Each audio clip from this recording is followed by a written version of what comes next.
Good morning friend, मैं गौरव खरे आप सभी का स्वागत करता हूं मेरे इस स्पेशल लेक्चर सीरीज में। इस लेक्चर सीरीज के पार्ट फर्स्ट में हमने द फिजिकल वर्ल्ड के कुछ इंपॉर्टेंट पॉइंट्स के ऊपर डिस्कस किया था, जैसे कि what is science, origin of physics, history of physics, scientific method, scientific aptitude and other various important points के ऊपर हम डिस्कस कर चुके हैं। आज हम लेक्चर सेकंड में कुछ अदर इंपॉर्टेंट पॉइंट्स के ऊपर डिस्कस करेंगे। Unification and reductionism. यूनिफिकेशन एक ऐसी प्रोसेस है जिसमें हम डिफरेंट लॉट ऑफ फिनोमेना को कुछ बेसिक फ्यू प्रिंसिपल्स की हेल्प से एक्सप्लेन करते हैं। इस प्रोसेस को हम यूनिफिकेशन कहते हैं। फॉर एग्जाम्पल, जैसे कि प्लैनेट सन के अराउंड इलिप्टिकल पाथ पर रिवॉल्व कर रहे हैं और कोई मान लीजिए कोई स्टोन एक सर्टेन हाइट से towards the earth freely fall हो रहा है, तो इन दोनों फिनोमेना को हम समझने के लिए केवल एक ही बेसिक लॉ की हेल्प लेंगे, जिसको हम लॉ ऑफ ग्रेविटेशन कहते हैं। तो इस प्रोसेस को ही हम कहते हैं यूनिफिकेशन। रिडक्शनिज्म एक ऐसा मेथड है जिसकी हेल्प से हम किसी सिस्टम की डिफरेंट प्रॉपर्टीज को इजी तरीके से समझने देते हैं। फॉर एग्जांपल, अगर मैं आपको बताऊं कोई सिस्टम है और अगर मुझे उसकी टोटल एनर्जी फाइंड करना है, तो उसके लिए मुझे उसके ईच पार्टिकल की एनर्जी को फाइंड करना पड़ेगा और ईच पार्टिकल से भी जो रिलेटेड उसके एटम्स हैं उनकी एनर्जी को फाइंड करना पड़ेगा। बट ये बहुत ज़्यादा कॉम्प्लिकेटेड हो जाएगा और बहुत ज़्यादा प्रॉब्लम भी क्रिएट करेगा। इसलिए हम उस पूरे सिस्टम की एनर्जी को एक बार में मेजर करते हैं और हम ये एज्यूम कर लेते हैं कि जो ये एनर्जी है वो सभी एटम की अप्रोक्सीमेटली एवरेज एनर्जी के इक्वल है। तो इसी प्रोसेस को हम बोलते हैं रिडक्शनिज्म। चलिए फिजिक्स की ब्रांचेस के ऊपर डिस्कस करते हैं। फिजिक्स को मेन टू डोमेन के बेसिस पर मेनली टू ब्रांचेस में डिवाइड किया गया है, क्लासिकल मैकेनिक्स और क्वांटम मैकेनिक्स।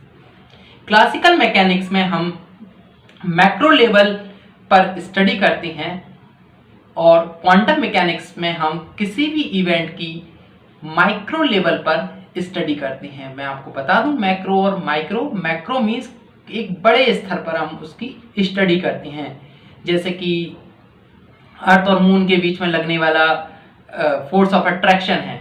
यहाँ पर हम एक बहुत बड़ी लार्ज स्केल पर इन चीज़ों की स्टडी करते हैं। तो बेसिकली ये क्लासिकल मैकेनिक्स के अंदर आते हैं।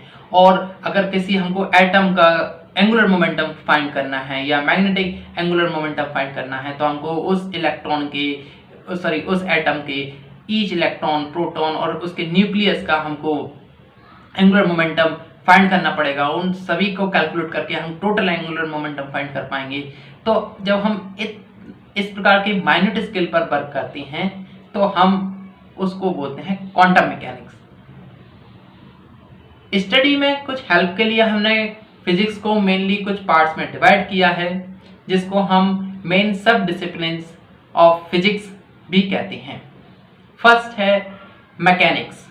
मैकेनिक्स फिजिक्स की एक ऐसी ब्रांच है जहां पर हम किसी ऑब्जेक्ट के मोशन, उस पर लगने वाले फोर्स, उसके एक्सेलरेशन से रिलेटेड चीज़ों की स्टडी करते हैं।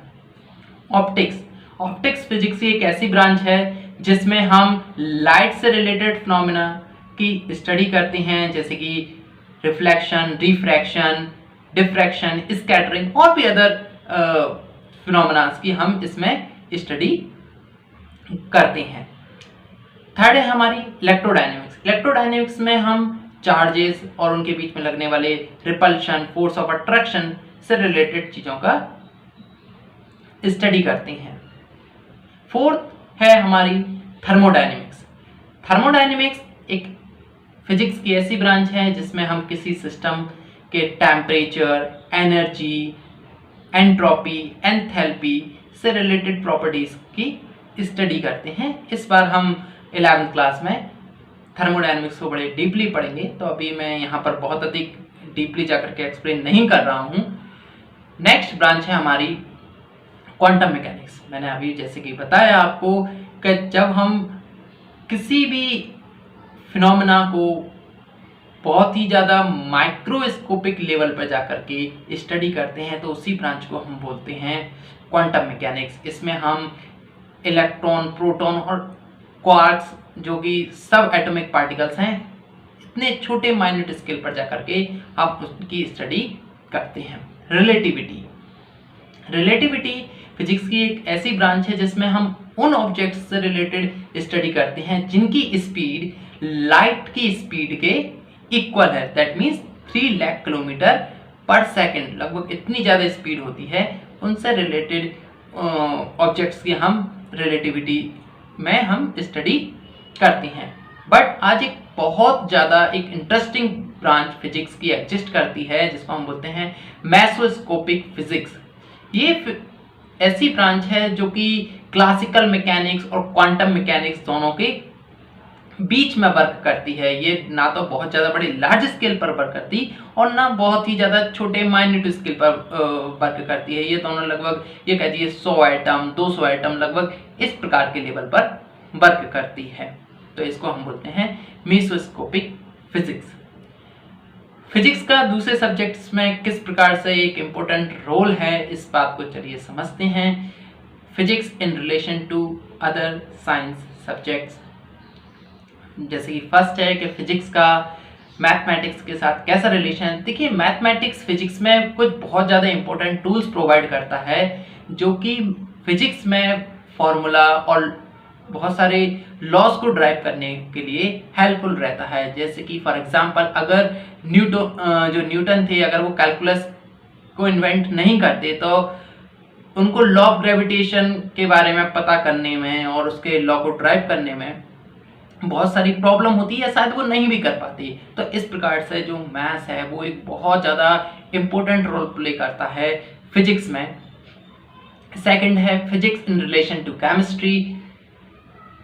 फिजिक्स पर बेस्ड हम बहुत सारे इंस्ट्रूमेंट की हेल्प से हम केमिस्ट्री के डिफरेंट कंपाउंड्स के स्ट्रक्चर को समझने में मदद मिलती है हमको।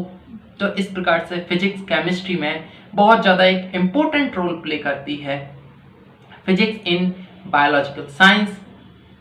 फिजिक्स का बायोलॉजिकल साइंस में बहुत ज़्यादा प्रभाव है अगर हम बात करें, और बहुत ज़्यादा हेल्पफुल है फिजिक्स बायोलॉजी को समझने के लिए। बायोलॉजी जैसे कि अगर हम बात करें किसी सेल के अंदर के स्ट्रक्चर को समझना है तो इसके स्ट्रक्चर को समझने के लिए हम इलेक्ट्रॉन माइक्रोस्कोप की हेल्प लेते हैं जो कि फिजिक्स पर के कंसेप्ट पर बेस्ड है। ये एक ऑप्टिक्स की एक ब्रांच का एक एपरेटस है। तो इस प्रकार से फिजिक्स बहुत ज़्यादा इंपॉर्टेंट रोल प्ले करती है बायोलॉजिकल साइंसेज में। Physics in relation to astronomy. Physics के जैसे कि टेलीस्कोप हैं, फिजिक्स पर के जो कंसेप्ट पर बेस्ड हैं, इनका यूज़ हम प्लैनेट्स के मोशन और उनकी सिचुएशन को पता करने के लिए, फाइंड करने के लिए इनका यूज़ करते हैं। और भी हम फिजिक्स के फॉर्मूलाज के बेसिस पर हम लूनर एक्लिप्स, सोलर एक्लिप्स के बारे में पता कर सकते हैं कि कब ये नेक्स्ट सोलर एक्लिप्स और लूनर एक्लिप्स होने वाला है। तो इस प्रकार से फिजिक्स एस्ट्रोनॉमी में भी एक बहुत ज़्यादा इम्पोर्टेंट रोल प्ले करती है। Physics in relation to geology. Physics का जियोलॉजी में भी एक बहुत ज़्यादा इम्पोर्टेंट रोल है। किसी फॉसिल फ्यूल्स या किसी रॉक की एज फाइंड करने के लिए हम रेडियो एक्टिविटी के कंसेप्ट्स को यूज़ करते हैं। इस प्रकार से फिजिक्स जियोलॉजी में भी एक बहुत ज़्यादा इम्पोर्टेंट रोल प्ले करती है। Physics in relation to seismology. Seismology में भी फिजिक्स का एक बहुत ज़्यादा अधिक इम्पोर्टेंस है। जैसे कि कोई अर्थक्वेक है, वो कहाँ पर आया है, उसका एपिसेंटर क्या था, उसका फोकस क्या था, उसकी इंटेंसिटी क्या थी। तो इन सभी चीज़ों को फाइंड करने के लिए हम फिजिक्स के कंसेप्ट पर बेस्ड बहुत सारे एपरेटस की हेल्प लेते हैं, जैसे कि रिचर स्केल, जिसकी हेल्प से हम किसी अर्थक्वेक की इंटेंसिटी को फाइंड करते हैं। तो इस प्रकार से फिजिक्स सीस्मोलॉजी में भी बहुत ज़्यादा इंपॉर्टेंट रोल प्ले करती है। नाउ नेक्स्ट टॉपिक है हमारा फिजिक्स इन रिलेशन टू मीटियोलॉजी। इसमें हम टेम्परेचर और टेम्परेचर से रिलेटेड प्रेशर को फाइंड करके हम जो वेदर की फोरकास्टिंग होती है उसका प्रिडिक्शन कर सकते हैं। फिजिक्स के एपरेटस की हेल्प से। तो हम कह सकते हैं कि फिजिक्स में जो मीटरोलॉजी है उसमें भी एक बहुत ज़्यादा इंपॉर्टेंट रोल प्ले करती है। चलिए फिजिक्स में हम फंडामेंटल फोर्सेस के ऊपर डिस्कस करते हैं। फिजिक्स में मेनली 4 फंडामेंटल फोर्सेस हैं, gravitational force, weak nuclear force, electromagnetic force और स्ट्रॉन्ग न्यूक्लियर फोर्स। सबसे पहले हम डिस्कस करेंगे ग्रेविटेशनल फोर्स के बारे में। ग्रेविटेशनल फोर्स बेसिकली अगर मैं आपको बताऊं तो कोई दो हेवनली बॉडीज हैं, उनके बीच में जो लगने वाला फोर्स होता है, फोर्स ऑफ अट्रैक्शन, उसी को हम ग्रेविटेशनल फोर्स कहते हैं। जिसकी मून और अर्थ के बीच में लगने वाला, सन और अर्थ के बीच में लगने वाले जो फोर्स ऑफ अट्रैक्शन है, जिसके कारण हमारी अर्थ सन के अराउंड रिवॉल्व करती है और जो मून है वो अर्थ के अराउंड रिवॉल्व करता है। तो ये ग्रेविटेशनल फोर्स है, उसी के कारण ये होता है। नेक्स्ट है हमारा वीक न्यूक्लियर फोर्स। देखिए वैसे तो ये आपके सिलेबस के पॉइंट ऑफ व्यू से इतना अधिक इम्पोर्टेंट नहीं है, बट फिर भी मैं आपको थोड़ा सा इसको एक्सप्लेन करता हूँ। ये weak nuclear force specially decay process में वर्क होता है, जिसकी अल्फा डिके, बीटा डिके जो प्रोसेस होती हैं, जिनको आप अपनी हायर क्लासेस में पढ़ेंगे जा करके, वहाँ पर इसका यूज़ होता है और वहाँ पर हम वीक न्यूक्लियर फोर्स के बारे में और डीपली तरीके से स्टडी करते हैं। नेक्स्ट है इलेक्ट्रोमैग्नेटिक फोर्स। यहाँ पर हम चार्जेस के बीच में लगने वाले force of attraction, force of repulsion या फिर इलेक्ट्रिसिटी का मैग्नेटिक फील्ड के साथ या मैग्नेट्स के साथ किस प्रकार से ये दोनों आपस में कोरिलेटेड हैं और किस प्रकार से ये एक दूसरे पर फोर्स लगाती हैं, इन चीज़ों के बारे में हम स्टडी करते हैं। नेक्स्ट है strong nuclear force. Strong nuclear force मैं आपको बताऊं कि ये इनसाइड द न्यूक्लियस वर्क करता है। प्रोटॉन न्यूट्रॉन के बीच में वर्क करता है। आपको पता है कि जो सेम चार्जेस होते हैं वो एक दूसरे को रिपेल करते हैं, बट यहाँ पर ये इतना ज़्यादा स्ट्रॉन्ग होता है कि सभी प्रोटॉन्स को और न्यूट्रॉन्स को एक जगह पर बांध करके रखता है। अगर हम इनकी पावर की बात करें तो सबसे ज़्यादा जो वीक फोर्स है वो हमारा ग्रेविटेशनल फोर्स है और सबसे ज़्यादा जो स्ट्रॉन्ग फोर्स है वो हमारा न्यूक्लियर फोर्स है, स्ट्रॉन्ग न्यूक्लियर फोर्स है, जो कि आपको स्लाइड में शो हो रहा है। तो इस प्रकार से हम अब फिजिक्स में फंडामेंटल लॉज को समझते हैं। अब हम कुछ बेसिक लॉज के ऊपर डिस्कस करेंगे, जिनको हम लॉज ऑफ कंजर्वेशन के नाम से जानते हैं। सबसे पहले लॉज ऑफ कंजर्वेशन को समझने के लिए हमको 2 पॉइंट्स को समझना पड़ेगा कि कंजर्व्ड क्वांटिटीज क्या होती हैं। सबसे पहले तो देखिए, अगर कोई इवेंट हो रहा है या फिनोमेना हो रहा है, पर बट वहाँ पर कोई भी एक क्वांटिटी है वो कांस्टेंट है, तो उसको उस प्रकार की क्वांटिटीज को ही हम बोलते हैं कंजर्व्ड क्वांटिटी। फॉर एग्जांपल हमने 9th क्लास में इस चीज़ की स्टडी करा था कि अगर कोई दो ऑब्जेक्ट हैं जो डिफरेंट वेलोसिटीज से जा रहे हैं और वो टकराने के बाद डिफरेंट वेलोसिटीज से चलने लगते हैं द्वारा, बट उनका टोटल मोमेंटम पहले टकराने से पहले और टकराने के बाद चेंज नहीं होता है। तो यहाँ पर जो एक क्वांटिटी है जिसको हम मोमेंटम कहते हैं वो हमेशा कांस्टेंट रहती है। तो इसी प्रकार जो डिफरेंट फिनोमेनास में जो क्वांटिटीज कंजर्व्ड रहती हैं उन्हीं को ही हम बोलते हैं कंजर्व्ड क्वांटिटीज। और ऐसे लॉज जो इन क्वांटिटीज, जो कंजर्व्ड क्वांटिटीज के द्वारा गवर्न किए जाते हैं, उनको ही हम बोलते हैं कंजर्वेशन लॉज। हमारे पास 4 कंजर्वेशन मेनली लॉ हैं। Law of conservation of energy.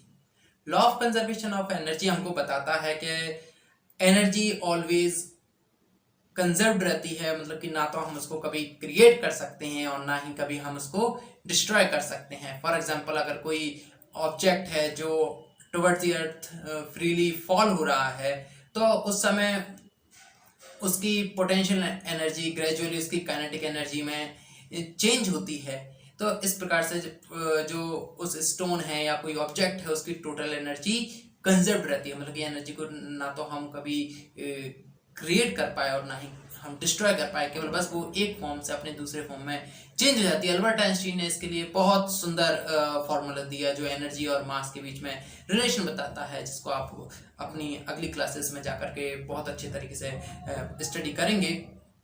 Second जो हमारा लॉ है वो law of conservation of linear momentum. Law of conservation of linear momentum हमको ये बताता है कि कोई प्रोसेस में जो टोटल लीनियर मोमेंटम है वो कंजर्व रहता है। फॉर एग्जांपल अगर कोई बुलेट है और राइफल जब वो रेस्ट पोजीशन में रहती है तो उनका उस समय जितना लीनियर मोमेंटम होता है, और जब आपने देखा होगा कि बुलेट फायर होती है तो बुलेट जब फॉरवर्ड डायरेक्शन में जाती है तो इसी के कारण से जो राइफल है वो बैकवर्ड डायरेक्शन में मूव करती है, जिससे कि उस पूरे सिस्टम का जो टोटल लीनियर मोमेंटम है वो ऑलवेज कंजर्व्ड रहे। तो इससे हमको law of conservation of linear momentum के बारे में पता चलता है। और law of conservation of angular momentum, देखिए वैसे तो हम इसको अभी आगे जा करके और बहुत ज़्यादा डीपली स्टडी करेंगे, बट क्योंकि यहाँ पर हमको कुछ और भी अदर पॉइंट्स के बारे में समझना पड़ेगा, जैसे कि मोमेंट ऑफ इनर्शिया है, एंगुलर स्पीड है, इनके बारे में। बट आपको मैं एक बेसिकली इसका आइडिया दूं तो जो हमारा एंगुलर मोमेंटम होता है वो moment of inertia into angular speed के प्रोडक्ट के इक्वल होता है। एक एग्जांपल के माध्यम से आपको समझाऊं कि जब कोई प्लैनेट है टुवर्ड्स द सन अप्रोच करता है, पहुंचने वाला होता है, तो उसका जो मोमेंट ऑफ इनर्शिया होता है वो ग्रेजुअली डिक्रीज होने लगता है, जिससे कि उस पूरे सिस्टम का जो एंगुलर मोमेंटम है वो कंजर्व्ड रहे। तो इससे हमको पता चलता है कि जो कोई सिस्टम है उसका एंगुलर मोमेंटम ऑलवेज कंजर्व रहता है। नेक्स्ट है हमारा law of conservation of charge. इसमें हमको ये पता चलता है कि कोई किसी प्रोसेस में जो टोटल चार्ज है वो ऑलवेज कंजर्व्ड रहता है। जैसे कि आपने यूरेनियम की डिके प्रोसेस के बारे में पढ़ा था, न्यूक्लियर फिजन प्रोसेस। उसमें जब यूरेनियम के ऊपर नाइट्रोजन की बौछार करवाई जाती है तो जो प्रोसेस होती थी उसको हम न्यूक्लियर फिजन कहते थे। यहाँ पर जो टोटल चार्ज होता है वो ऑलवेज कंजर्व्ड रहता है। तो इससे हमको पता चलता है कि जो चार्ज होता है किसी प्रोसेस में वो ऑलवेज कंजर्व्ड रहता है। हमारे चैप्टर फर्स्ट के सीरीज में इतना ही।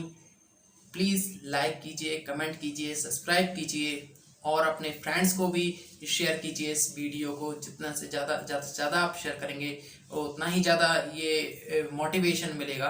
अगर आप कोई दूसरे क्लासेस के लिए स्पेशल लेक्चर सीरीज चाहते हैं फिजिक्स की तो प्लीज़ कमेंट कीजिए। मैं उन क्लासेस के लिए भी इस प्रकार की लेक्चर सीरीज बनाऊंगा जो कि आपके लिए हेल्पफुल रहेगी। तो please subscribe my channel and share it.